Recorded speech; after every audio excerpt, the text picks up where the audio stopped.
So you've purchased your badge, booked your hotel for the weekend, and got your flight all taken care of. But when you get to the convention center to pick up your badge, you're met with a 4-hour line. There's a line to get in? What the? You have no choice but to wait. So how will you survive? Well, in this video, I'll show you just how.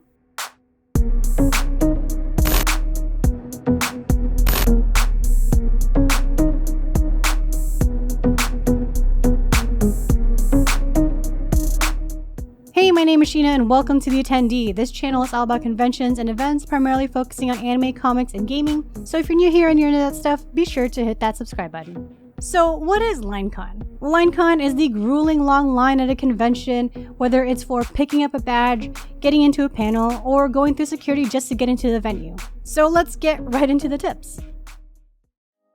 So the first tip isn't really a tip, but it is useful to know, and that is to avoid LineCon. And how do you avoid LineCon? Well, getting your badge mailed to you. Usually you have to pay extra for shipping, and you do need to buy your badge early, and keep in mind, not all conventions do offer this option, but if it does, I highly recommend it. The catch-22 is that there might not be a line when you get to the convention and you paid extra for nothing, but it is nice having that peace of mind. And another random tip is to get your badge on day 0 so you don't end up wasting day 1 in line. I've heard horror stories of people waiting in line all day on day 1 to pick up their badge, and they basically just wasted the entire day not being able to do nothing.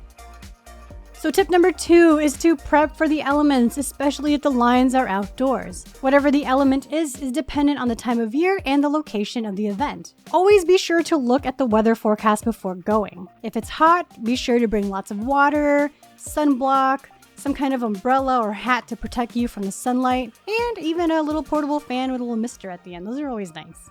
If it's cold, be sure to wear layers. That way when you get inside the venue, you can take it off because usually it'll be a little warm in there. And personally, I like these little hot hands. If you've never seen them, they're like these little packets that once you take them out of the package and they make contact with the air, they get nice and hot. So it's nice to have them, in your pocket or just in your glove or anything like that.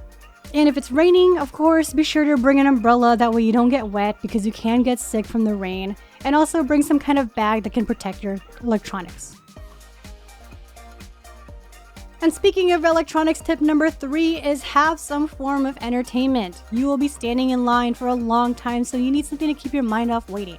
Have something that plays music or a podcast or maybe even a TV show you want to watch. And for this tip, please, please, please bring earbuds. You will have lots of people around you and you don't want to be bothering them with your music. Not everyone wants to listen to what you listen to.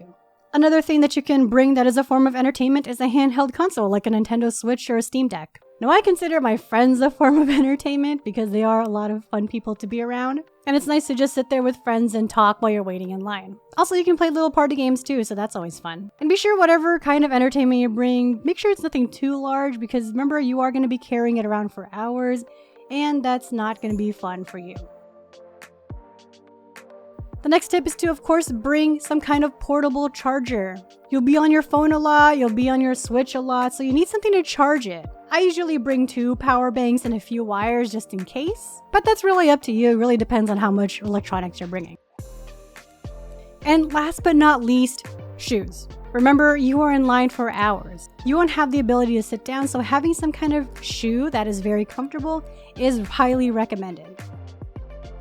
So those are the tips on how to survive LineCon, but before I end this video, I do want to discuss LineCon a little bit. There is no one reason as to why LineCon happens. Some reasons are avoidable, some aren't. Maybe there weren't enough volunteers. Maybe too many attendees showed up at once to pick up their badges. Or maybe the venue has limited entrances, which ends up creating a funnel and forms into a line. As attendees, we don't have a full picture of what happens behind the scenes. Now, there are some events I've been to that have full control of their lines, which made wait times better. For example, D23 keeps their lines contained and quickly moving. C2E2 lines are indoors, and they have the state-of-the-art security that moves people through faster. But if you do have a bad experience picking up your badge, or trying to get into a panel, or just getting into the venue, it is still good to share feedback in a respectable manner. Show the show management your experience in the line, and share what would make your experience better. Hopefully they'll listen and make the next year a lot better.